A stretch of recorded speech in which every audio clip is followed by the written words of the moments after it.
Is it happening? Yes, it is. Huzzah, I'm live. It's the Nazarite bringing you Hebrew lore from days of yore. Hi, somebody here. Hello, hi, say hello, introduce yourself. Give me the pleasure of knowing who's online, if you're still online, unless YouTube is just lying to me. So, yesterday was the fast of the 9th of Av, basically postponed or pushed back from Saturday, Shabbat. We do not fast on the Sabbath. The only fast which is carried out and performed on the Sabbath is the fast of joy on the holiday of atonement, Yom Kippurim, Chag Kippur. Hey, Spooky. How you doing? Good to have you here. Happy for you to be here. It's nice to have people already here. I'm not even a minute in and 3 people are here. So many blessings. Hey, hello, T. Mangwa. Mangwa? Was it? Yeah, Mangwa. Hey, hello, Jesus is here in the house. All right, so I'm going to talk a little bit about the 9th of Av, how it was for me, the fast, and looking forward to the 15th of Av, Thursday night, Friday, which is a very special day, and hopefully continuing the chat. I think I'll continue the chat first since you guys are here and some of you were here last time, so we'll continue the chat and then I'll speak of the 9th of Av and coming 15th of Av. So, pardon. Jesus said in last week's chat, I don't mean to sideline the subject, but I was wondering if there is anything like the word from the New Testament in the Torah, Talmud, etc. Now, I read this only just now, a couple of minutes ago when I was prepping this, right? Because I have the old video in another tab, and I was going through it quickly to see if anything caught my eye, and that actually did, as the part where I left off. So I said, I didn't read that question. It's a great question. I think intuitively, when I read that question, I thought prophecy. The word is something which is given to prophets, filtered down, right, in certain vessels, in certain ways, under certain circumstances. And the prophets, the just and righteous prophets, the who are prophets of Adonai, they bring the words to the people. Sometimes they physically act it out, and sometimes they actually literally speak it and vocalize it. there, there is this also the idea of that word at the beginning, Yehi O, let there be light, and that everything was kind of encompassed in that. That's a bit more. Now, I know that the idea of the word, if I'm not mistaken, in the New Testament, in the book of, is it John, right? There was God. God was the word, with the word. The phrasing eludes me right now, forgive me. But there's this idea of God, in the word of God, and God being the word itself. So, as a Hebrew man, there is no God incarnate, not even in a word. A word is syllables, right, and letters, and it has a very clear boundary, a word. On the other hand, a word is also something which can set you free, but I digress. To limit God to the consonants and vowels, to the different Hebrew letters and their punctuation marks and the cantorial chant marks, it's different ways of revealing divinity in the world, but it is not the divine. So, is there anything like the word? I would say prophecy. The prophets bring the word of God to the people. So, let's see. Jesus says to Robert, Sumeria, oldest civilization where Abraham eventually was born, in Ur. So, right, so they were talking. Jesus earlier in the chat asked Robert, hold on, I'll find it here. He said, honestly, I think these things go back to Sumeria and perhaps even further. We lost a lot of the ability to understand our history, he said. Anyway, what do you think, Robert? Right? To which Robert responded that, wait, did he respond there? No, he didn't get to respond. Jesus simply said that he's talking about Samaria. Right? Wait, Samaria? I'm not thinking of Shomron. It's never mind. I'm just thinking of a different people that sound like it doesn't matter. So yes, Samaria. And then he says, Jesus continues and says, then there's the epic of Gilgamesh and the story of Sargon and Akkad that are quite similar to two stories from the Torah, Noah's Ark and Moses in Egypt. Right, which is why I've said in the past, it's completely feasible as far as I'm concerned and possible that the Torah as an external revelation of divine influence, when people actually physically wrote it down in scroll or in other forms, it was something which was, it made use of the tales of the time or things that were passed down. I don't think there's anything wrong with the Torah being that. Again, the physical Torah, right? Written down. It makes perfect sense to me that that would be the case. Again, I come back to, and now what? What is it that I learn from it? What is it that I choose to see in these stories? I think that was it at the time. Oh, so I didn't miss much. And now jumping right in to this one right here. So let's see. Fest of Joy, says my father. Is that like the Dance of Joy? So yes, the Dance of Joy. The Dance of Joy was from the TV show Perfect Strangers, aka Balky and Larry, and it's quite a show, quite a show. Very, very nostalgic. I recently saw the opening theme, which is a classic. I'm all right, says Jesus. So what's up with you, Spooky? And he's all right too. Spooky's all right. And Timo Wanga says hi to Spooky. All right, see, we're making connections in the chat. I do enjoy it. Spooky says, if the Father speaks and the Son is the Word, is Ruach the breath? Yes, that makes perfect sense. Because when we utter certain words in specific languages, we are basically constraining our breath, right? And using certain pitches and certain sounds in order to make an intelligible word, right, in this language. So communication, which sets us free, is made by whittling down our vocal, our, what would it be, phonemes, right? The way that we speak, the sounds that we. It's late. I'm sorry. It's almost midnight. Now I know I always blame it on the time, but hey, you gotta believe me. I'm a bit more sharper during the day. Not a bunch, but a bit. So yeah, it makes sense. Are you still in the Netherlands? Negative. I came back 1 year minus 1 week. So I was, what, so 39, give or take, weeks ago. 39, 51, give or take, weeks ago. I arrived back in Israel, and next week will be a year, my first year in Israel. And I hope, as I've said in the past, to do a video on that a little bit, if there's anything that's worth, saying. So let's talk a bit about Tisha B'av. Out of the 4 plus fasts of mourning and lamentation, I think that Tisha B'av is definitely the let's say a cardinal one, if that to use the term, if I'm using it properly, that is. The other ones, the fast of Gedalia, the 10th of Tevet, the 17th of Tammuz, they have to do with before and after the destruction. But the day of the destruction itself, the 9th of Av, and there's dispute, right, among the scholars and others of whether or not both of them were actually on the 9th of Av. Tradition hands it down that they were. Other people say it was a mistake in the calculation of the days. The day of the 9th of Av, out of all of those fasts of lamentation, it's the longest and the most significant, let's say, considered to be the most significant of the 4. And it's one that I think truly we merit still. We are back in Zion, but we don't have the temple, nor are we at a position, I think, to bypass it and go straight for that tree of life, that path forbidden but not guarded, guarded but not forbidden. Tisha B'av, as somebody told me today, he said it's a day when you can have a reckoning, a personal reckoning of your own, and bring all of the sadness into it.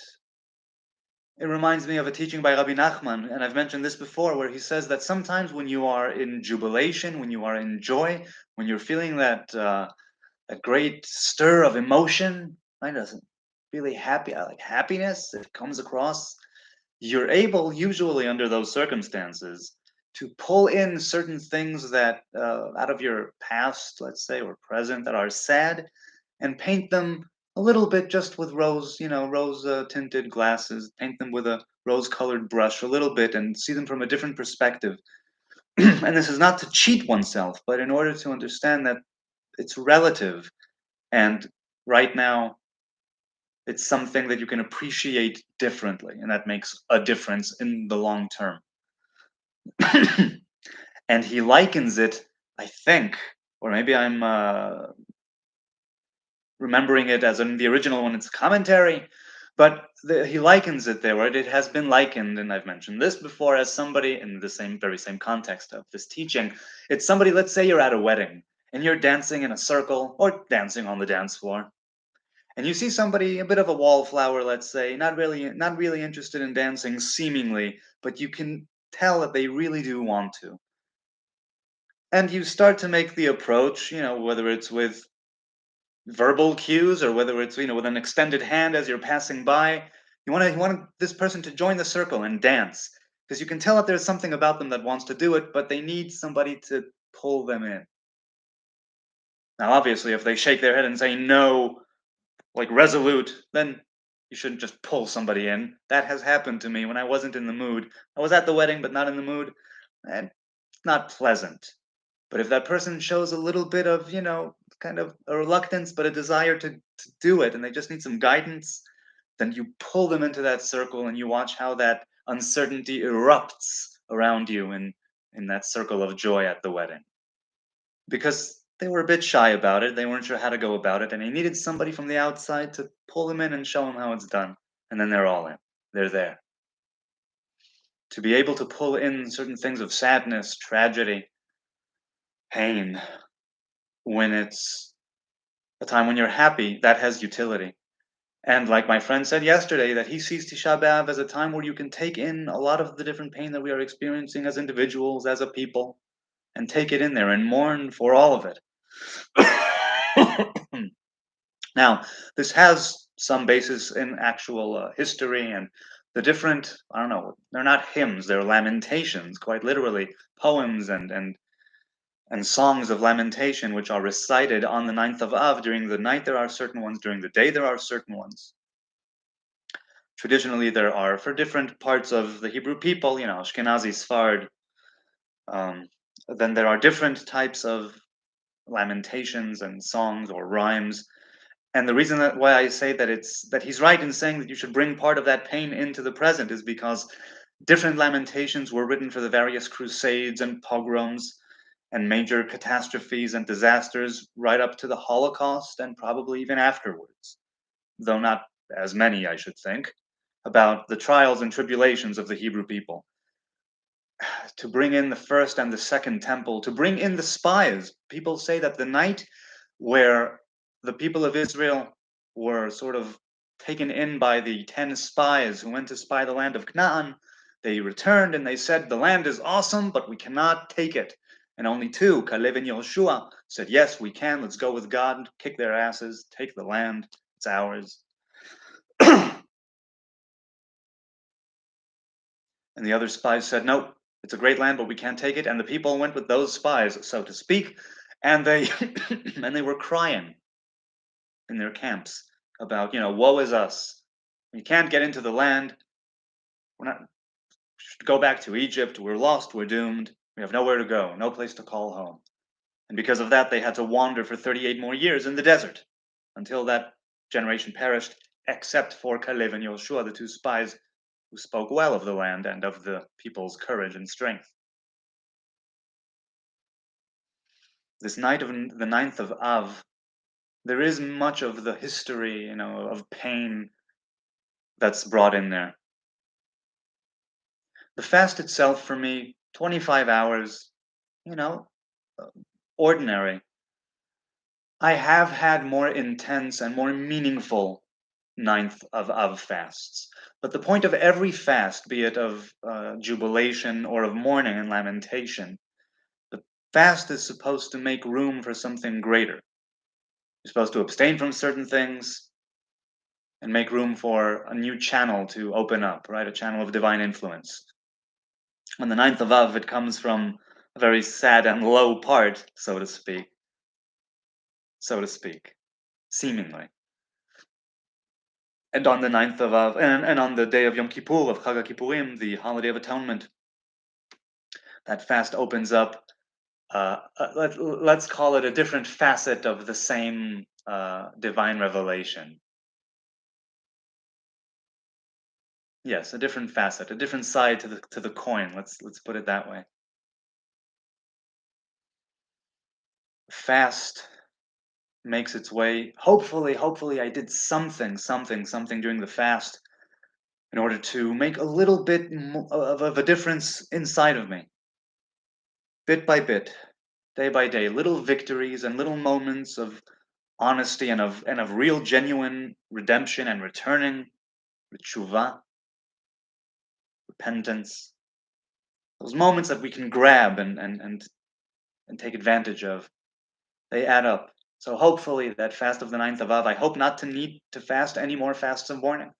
I hope we will be able to let go of them and turn them into days of joy and celebration and dancing, as it says in the prophets.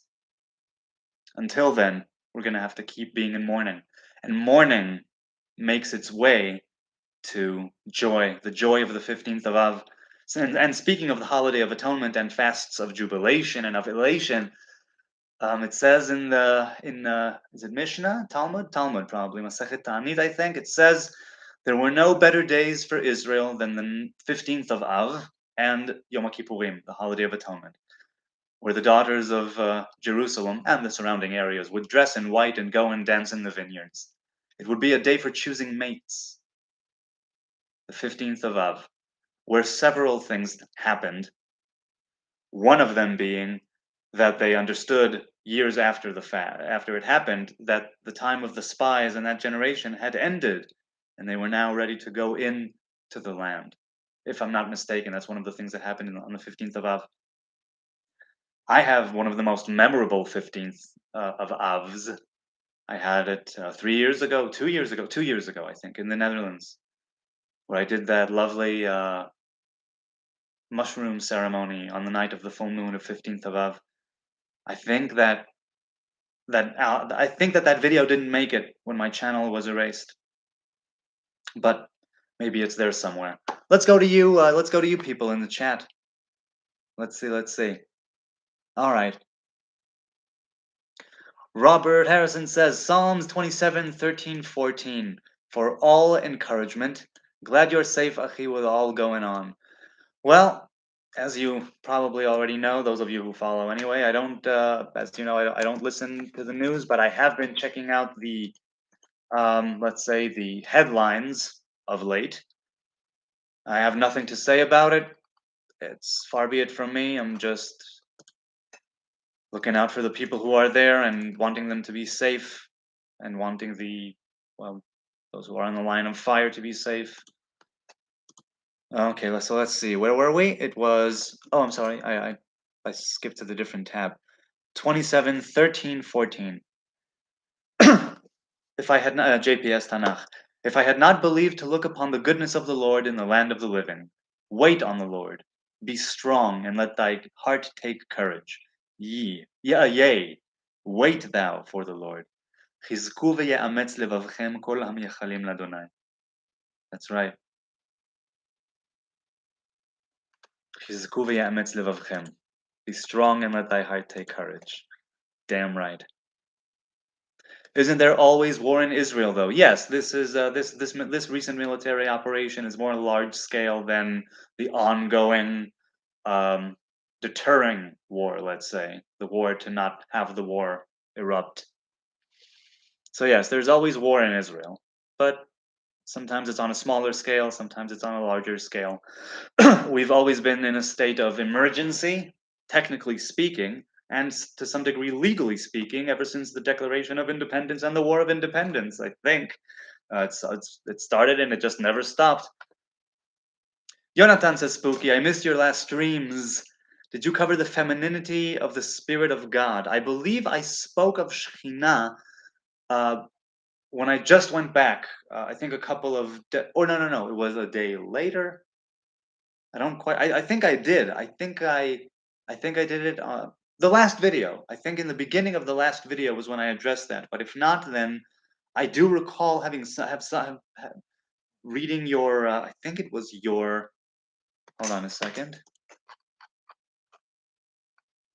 No. Hold on. Let's see. I'm wondering if. Wait, what's this? Okay, here we go. The chat continued. That was 4 days ago. And look at that, it has 80 views. Now I know that's not a bunch to many people. It's a lot to me. And I just like seeing it. It's so nice. So no, that wasn't it. I'm sorry. I'm gonna waste just a few more seconds of your precious time. Let's see. So it's on the one from 5 days ago. I'm just gonna head over for a second to the comments because I think you left a comment there. Spooky. Yes. So yes, I did address what you mentioned. Where in the comments you said you misspoke. You meant to say it's that. Yeah, that's right. Some are masculine, some are feminine. What I said at the time, and I said I might be talking out of my ass. I'll give you the gist. Is Shekhinah is primarily feminine with feminine tendencies, let's say, spiritually speaking, if you will.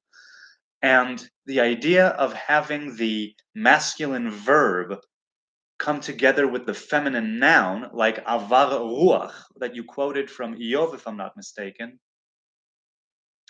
and that I remembered from the woman gone astray in Numbers 5. Is it 5? Is it 4? The woman gone astray.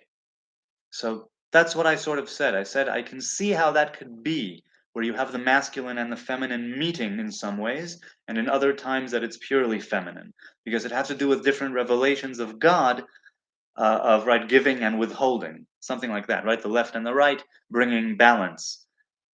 And now that I return to that in my mind, it might be just me seeing something that isn't there, though I could see how that could be the case. But Shekhinah is primarily feminine. Yes, it's the receiver of all of what's above it. Has no light of its own, just like the moon getting light from the sun, and like I mentioned there, and much like the moon and the sun that we know, the prophecy, right, speaks of a state, of a spiritual state, of a state of consciousness, where the moon will shine as will be.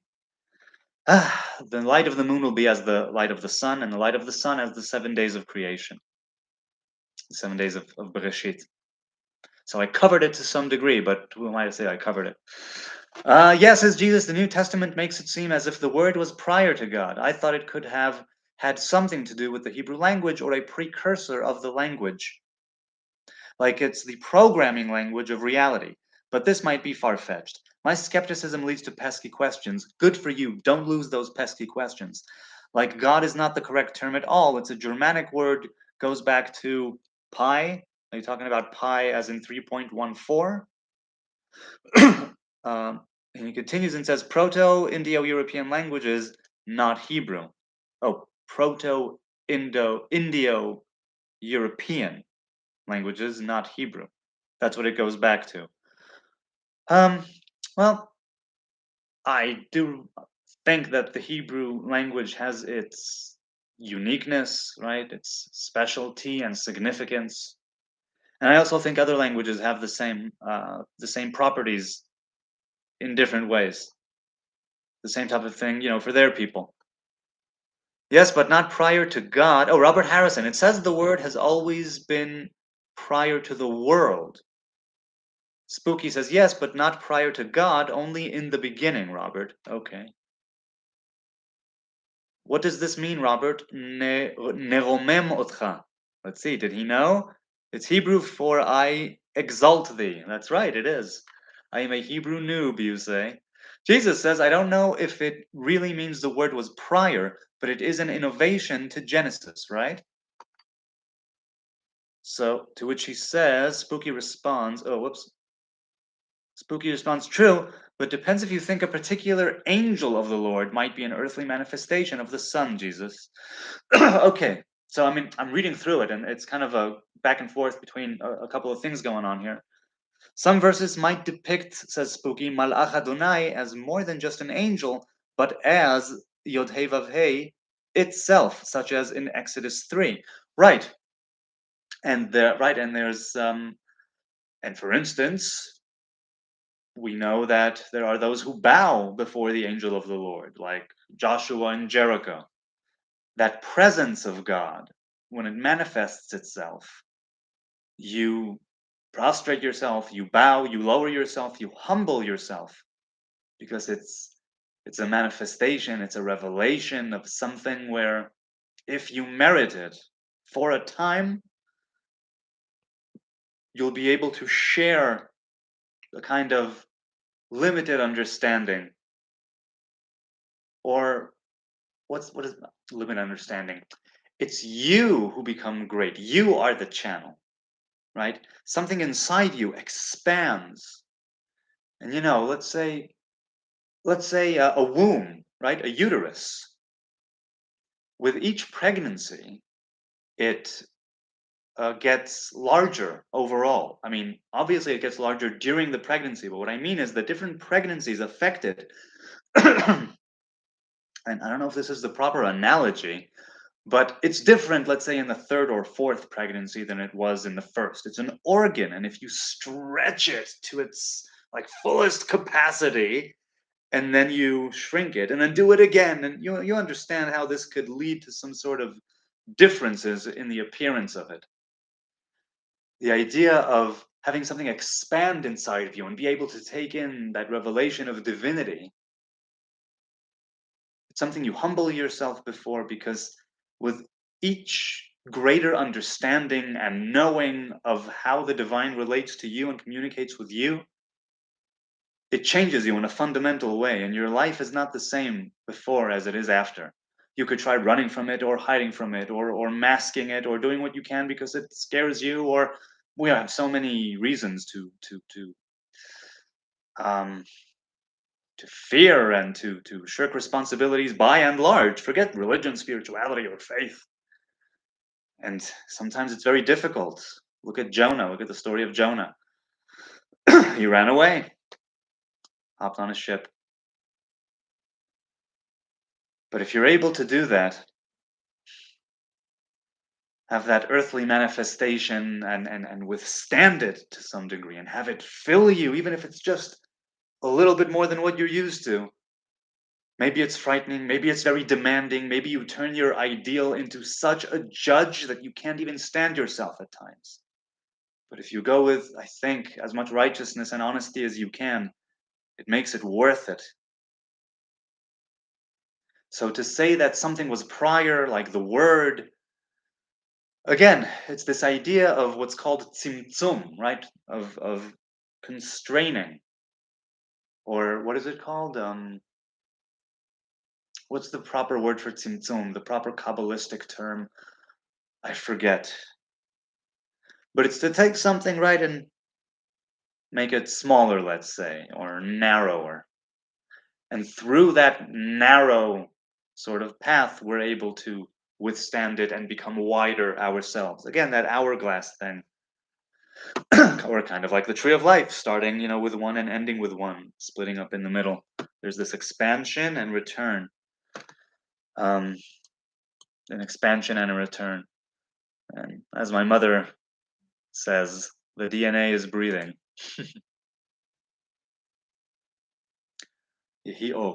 Let's continue. So Spooky says a particular angel. Jesus says, who might that be?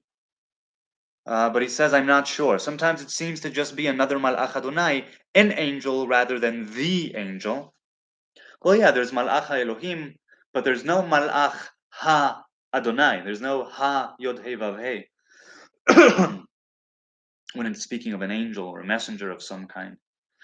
The idea of Adonai and Elohim, again, it's that left, Elohim, the higher left, the lower left, judgment, wrath, withholding, limitation, narrowness.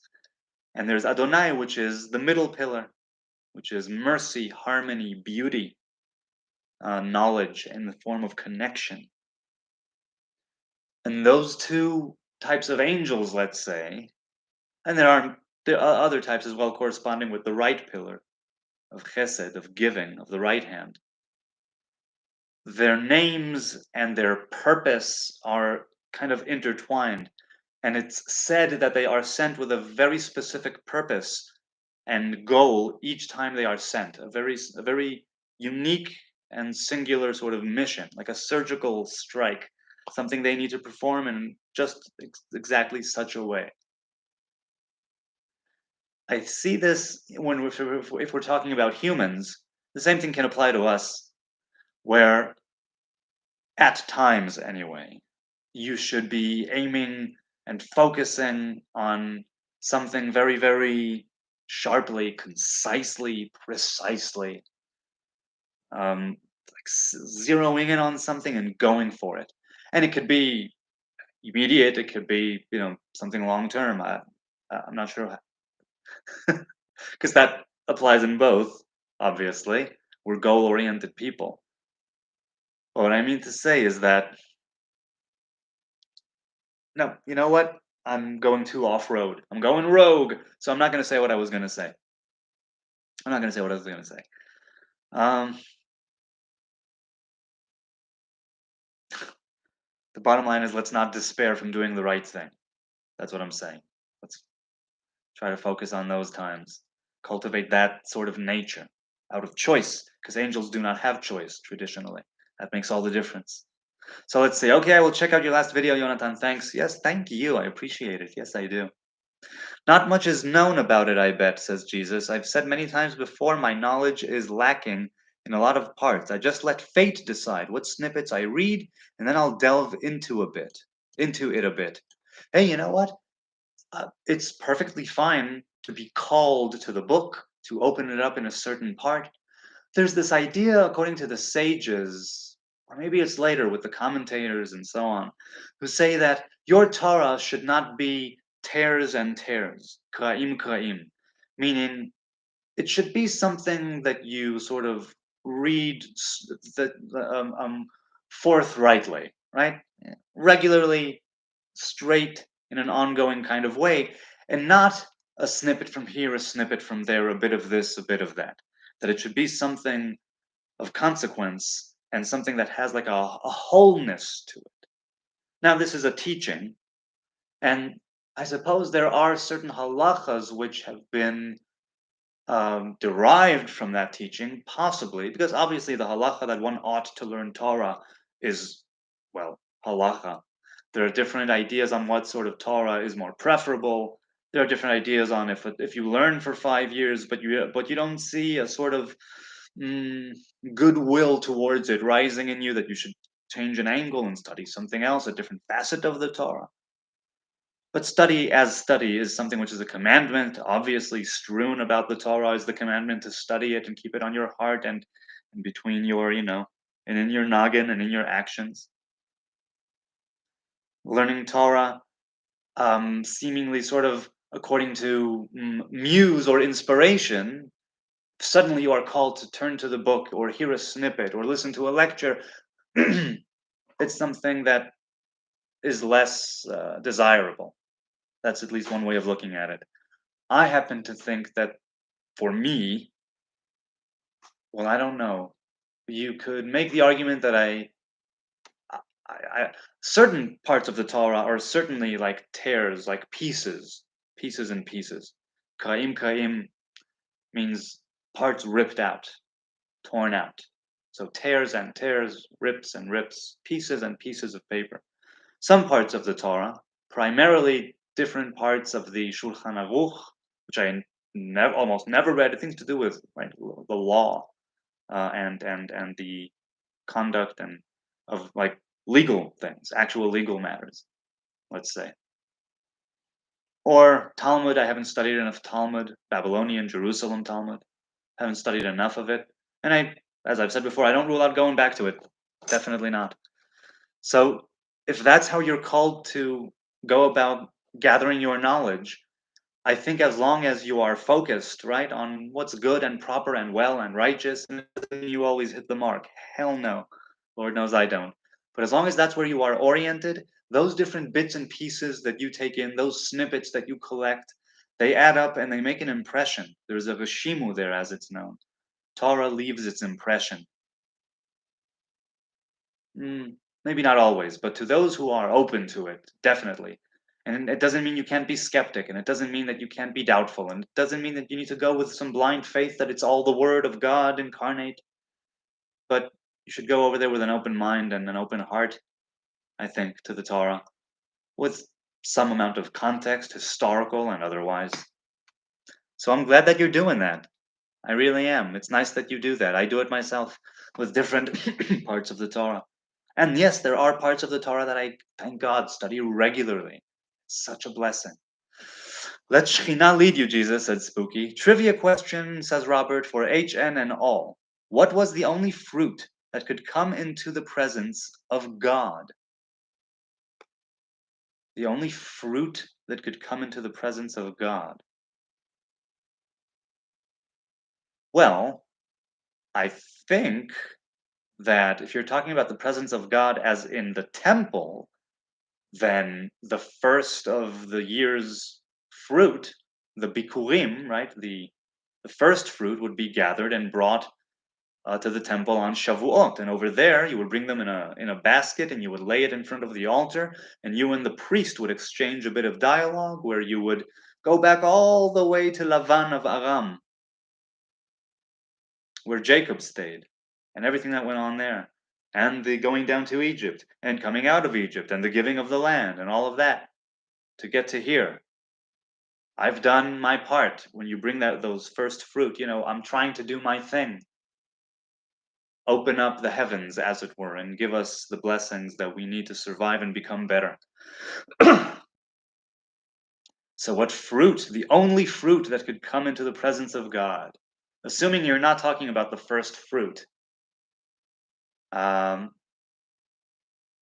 trying to think of the different sacrifices. Fruit. I'm not sure. I don't know. Do tell. Jonathan, said Spooky, I meant that specific. Wait, whoa. I meant that specific spirit of God, Ruach HaKodesh, is always with feminine verbs in Tanakh, but other spirits which are not this Ruach HaKodesh are sometimes with masculine verbs. So does the actual spirit of God, always being with feminine verbs, not set her apart from other lesser masculine spirits? No, it's not lesser. It's just representing a different divine revelation. So it's not lesser. So no, it's not lesser. Not at all.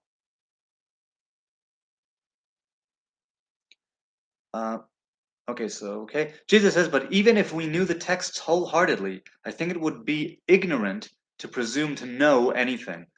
Right. I think so too. I definitely think so too. Even if we knew it all, there is, on the day of the Seder, right, where we commemorate the Exodus of Egypt and the sacrifice of the Passover, it says that even if we were all wise and all knowledgeable and all well versed in the Torah, we must sit here, right? And it's commanded, we are commanded to tell the story of the Exodus. And those who go on and do it in a big way and who speak of it at great length, it is all for the better. That is the best. This idea of going back to your roots, to your lowest points, and taking courage from there and being encouraged, that's the same thing. Remembering where you come from is a great key to understanding where it is you're supposed to be going. Even if it's only in the sense of, oh, I don't want to go back there, I better not do that. That already steers you away from certain things, at least hypothetically. It can have that effect. That's true, Jesus. That's right, Jesus says Spooky, but we still seek. Evening, lad, says Ariel. Hello, Ariel. Jesus says, I describe my path as a gospel of doubt. I love that. That's wonderful. A gospel of doubt. As long as I am of the flesh, I cannot really know. Gospel, says Spooky. What do you mean, Jesus? And he says, hi to Ariel. And Jesus continues and says, and to be in that true state of knowing would probably mean your detachment of the world. Well, that's kind of what Moshe, right? What Moses was. He was this father of the prophets, a once in creation type of revelation in human form, where he was with a woman, he had the kids, but then he detached from that world. So what you're saying is exactly right. And unlike prophecy where you had to have music or meditation or breath work or something to trigger the prophecy. Moshe was like a constant prophet. At any time, he could converse with the Most High and be answered in that very, very unique way through that very specific Mosaic channel, that higher form of the middle pillar, the higher form of the center. Okay. Robert says, rabbis from Jerusalem came to Texas. They think they might have the red heifer. Yeah, there are rabbis coming from the Temple Institute all the time to different locations, seeking out that red heifer. And I'll mention again what I said, Harav Yoshua Friedman, Rabbi Friedman, who wrote the book Nazir Elohim, with his great chidush, his great innovation, as I see it, for me, because I hadn't encountered it before, that those who will carry out the slaughtering of the red heifer and the burning of the skin, as is written in the rituals, they will be Nazarite priests who would have taken the Nazarite vow and thus made themselves pure of the defilement of death. And so they and they alone will be able to, in purity, slay the animal, burn it, or burn the skin, and not the rest of it, all of it? I don't recall. I think it's all of it. Or I might be thinking of the bull of Yom Kippur, of the Holiday of Atonement. I don't remember which one is which. Either way, you burn some of it, part of it, you collect the ashes, the sacred water, and you can purify others of defilement of death. And once we can do that and have ritual purity, real ritual purity, come back en masse to the children of Israel, that's something that hasn't been, well, let's say in a very, very, very long time. Let's put it that way. And to be able to bring that back, I think would be a monumental kind of shift. If only physically in what we are now able to do practically in purity. It's not just a state of physical cleanliness or ritual cleanliness, meaning that which you can carry out and perform or abstain of, or it can make a change to the way that it can make a spiritual change, let's say. You could get more than you bargained for, right? When you become ritually pure, uh, physically and ritually clean, it opens up a channel. Let's put it that way. It opens up a channel, and I know this from my relative purity, not that kind of purity, but only a relative ritual purity, which I can always, not once did it not happen. Get it from the mikveh, right? From the sacred pool, from the or any natural body of water, the mikveh, the ritual pool where we purify ourselves. Now, some say that that's the sages coming with their innovations, and that's all well and good. Any body of water, really, a river. Hoi hoi, talking to you, woman. Robert says, oh wait, I said that already.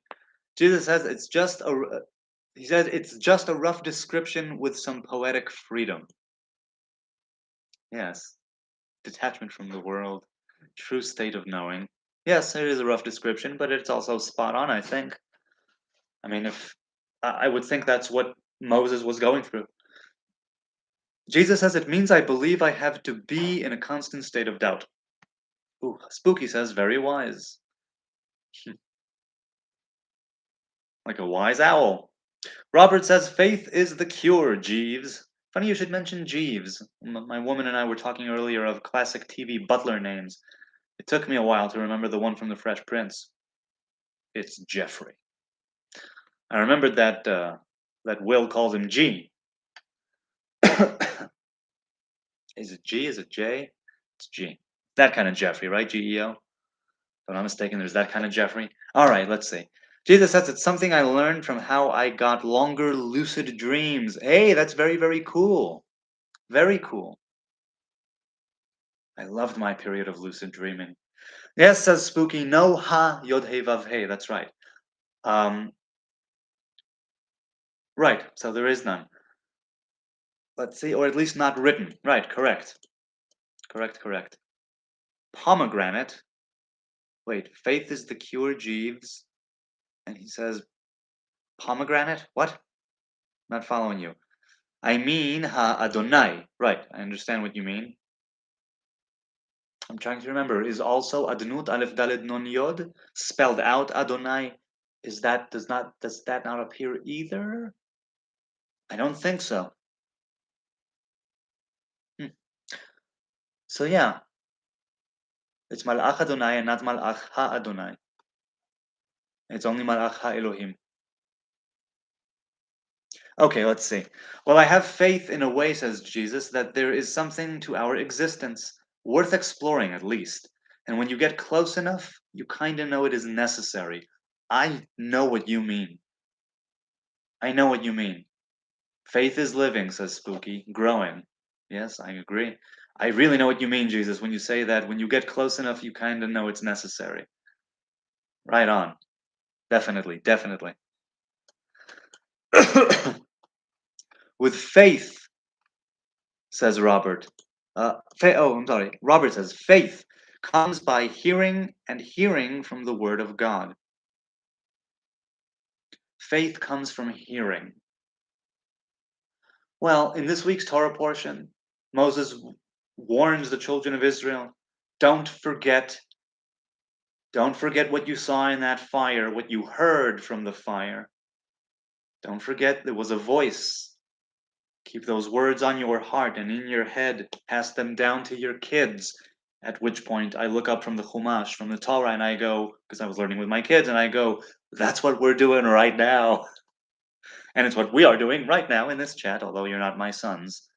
It's lovely to share Torah and learn from you and converse with you. Faith comes by hearing, and hearing from the Word of God. Well, that also implies being silent enough in order to hear it. Sometimes it's very faint. In fact, usually there will be times where it's always faint in some aspects, but quite loud in others. It depends also on how we relate to ourselves. But primarily by hearing. Faith comes by hearing.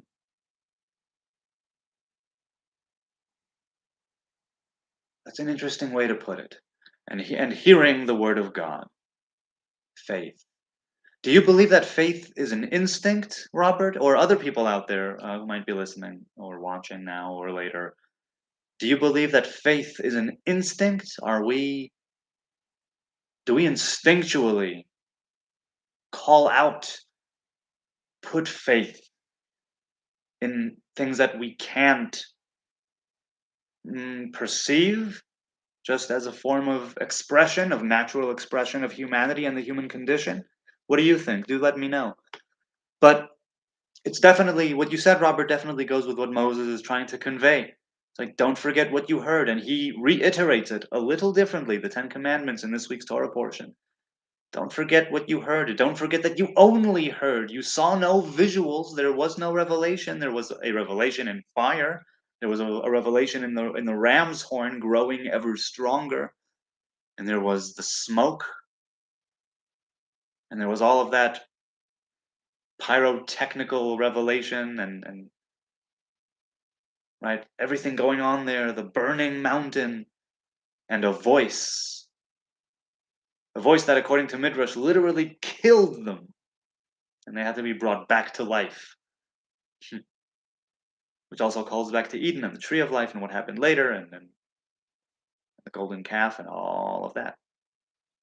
Hearing the word of God, Moses is saying, hear those words, don't forget those words, pass on those words. It's your wisdom, it's your salvation. Now, even if you choose not to take it as, no, I don't want to be dependent on anybody to save me. I don't need salvation. I save myself. Still, being silent is a great way to start, if only to hear your inner self and what it's calling out to you. Because to me, that's exactly the same. It's not that you're hearing a voice from outside,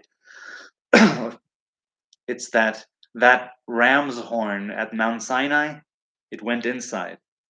There had to be a kind of transformation that happened, which is also why they died and were brought back, according to the Midrash. It's a death and living that represents transformation and change. And the Mount Sinai account and the revelation at Sinai, the assembly at Sinai, was much like Moses himself, a once in creation type of revelation where Moses brought down those stone tablets, the law, that whole thing afterwards, after 40 days and nights.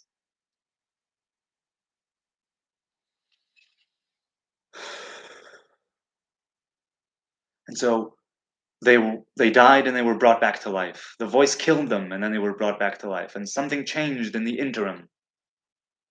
And that ram's horn, that voice of God, it went inside. But it went inside for generations. And now, I think, even though human beings are perfectly entitled, I think, in some cases, well, entitled is a strong word. It's something that we do, right? We call out, whether it's in joy or resentment or bitterness, sorrow to God.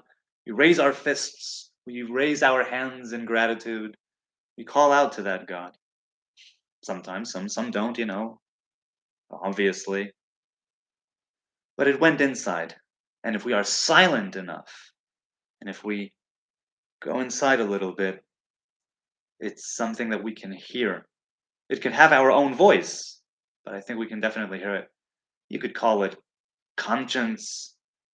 That's one way to call it, I suppose, or at least in some ways it's something of it. It has to do with it. It's the way that it's revealed now. That's not to say that there are no external revelations. Obviously, there are. But that revelation at Sinai, the assembly, the law, the lawgiver, those once in a creation type of things, we're called to learn from them. We're called to explore them. Faith is living. So, yeah. And faith comes, that life comes by hearing. I'm inclined to agree. And if you try to walk away, says Jesus, at that point you realize it's already too late. Can't go back to the flesh without feeling that dread. That life is meaningless. That's the biggest struggle to me, really. Wow, that really is a struggle. It really is. I um I had my own points of going back to the flesh, let's say, and to some degree I still do. And it never got to life is meaningless. Growing up religious in Jerusalem, as Torah leaves its mark, and religious upbringing leaves its mark for better and for worse. The struggle for me until I learned to, um,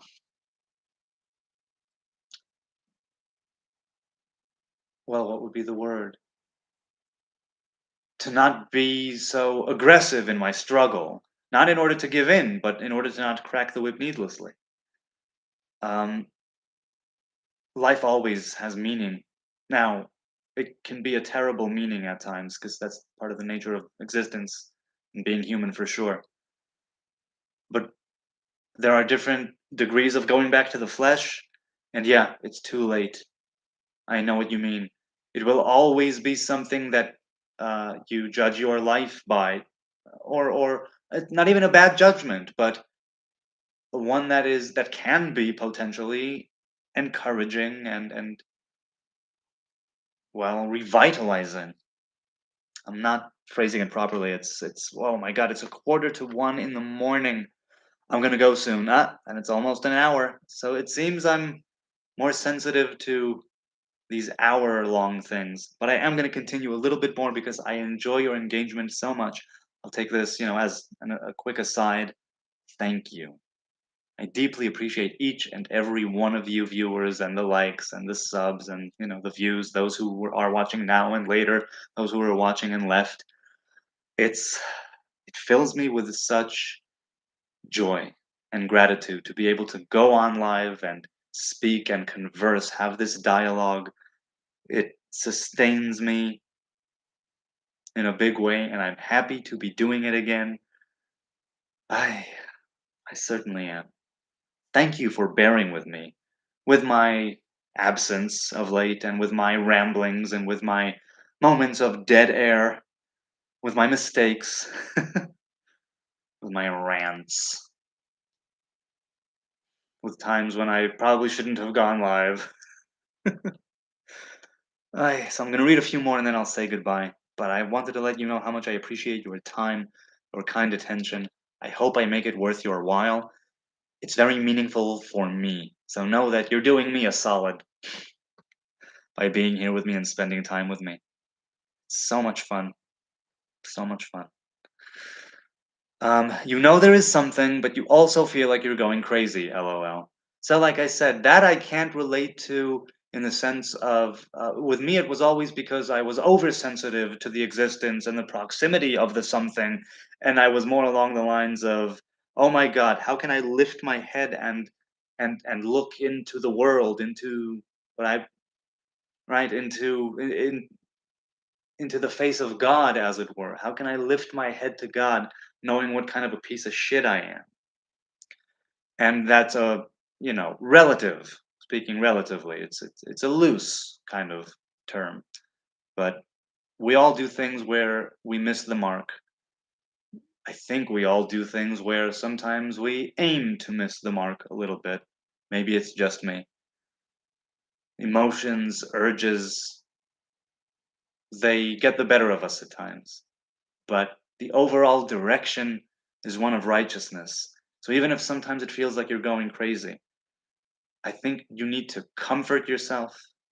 I think you need to understand that while I don't know your precise situation, Jesus, or anyone else that may be relating to this, right, and what I just recently said now, and not what Jesus is saying, right? We're striving for the betterment of ourselves, and that has merit, and little victories add up. And eventually, that's what gives you that willful desire to continue down that path. Can't be a master without being a fool. So true. He says spooky Isaiah 65 1. Let's see, JPS right here in the house. Yeshaya 65.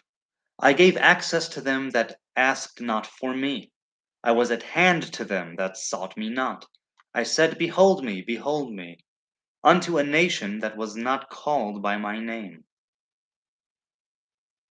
So what? He's talking about the people of, well, it's Yeshayahu, so he's talking about the wickedness of the people of Israel, I'm assuming.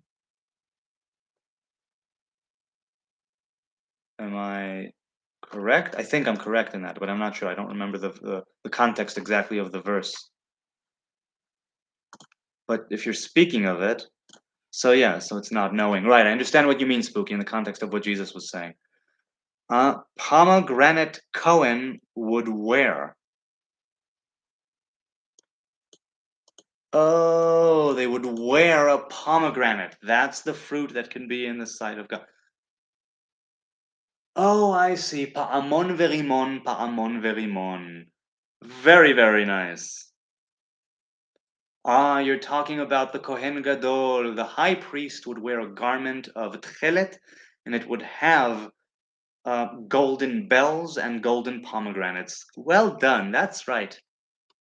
Spooky says, wow, Paul said Yeshua was the first fruits of the dead. Paul said Yeshua was, well, if he's talking about the fact that he believes Yeshua was resurrected, then I understand it. I guess in my immediate and limited understanding, I suppose that he was talking about, since he, according to him, was resurrected, then he is the first to be reborn, and he is the first fruit of those who died and who are meant to come back. So, yeah. With a bell, says Robert. That's right, that's right, that's right. Yo, says little Andre. Hey, little Andre's here. Good to see you, man. And Jesus says, sup, little Andre. I'm Gucci, like Gucci. And a wink, can't complain, he says. Ariel says, planning to build a bicycle trailer that doubles up as a boat and a camper, hoping to cycle to Israel via Cyprus with it. Eventually. Wow. Any suggestions for free camping locations with public showers, etc.? No, I've never gone camping, so I have no. I mean, as a kid, but not with my own vehicle. I don't even have my license yet, so no. I think that there might be two, maybe up north, but I'm not sure.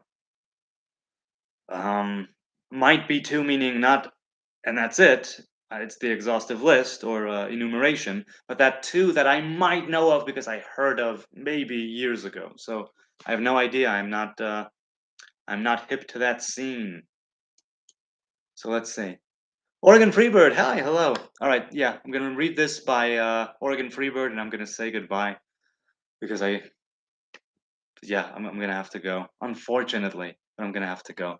Oregon Freebird said a popular church doctrine is based on tears upon tears, but they teach it as a good thing, even though it is spoken about negativity, or negatively, I'm assuming, in Isaiah 28. Weird. Right. "Lo ya'aseh ha'adam et haTorah kra'im kra'im." A man should not turn the Torah, right? Should not tear the Torah apart. Read it, straight through, forthrightly, like I said before. Now, I don't know precisely what you're referring to in Isaiah 28, and this time you'll have to forgive me, guys and gals, but I won't look it up right now. I'm going to go. Um, a popular church doctrine is based on tears upon tears. See, some say that it's like a quilt, right? Like patches upon patches, and then it's not a whole and complete garment. People liken it to a robe or garment that you receive after your death, a spiritual robe and garment made up of all your commandments and good deeds. All the things you fulfilled, all your good deeds, your positive vibrations. And if you did them wholeheartedly, then it's a whole garment. And if you did parts of it, all of it, half assed, then it will be quilts and rips and tears and not a complete and whole garment. And it's said that garments which would rip and tear or would need patchwork would not be in the service of the temple on the priests, the Levites, the high priest. If I'm not mistaken, they would retire those clothing in a place of honor and bury them later in the ground, if I'm not mistaken, as gniza.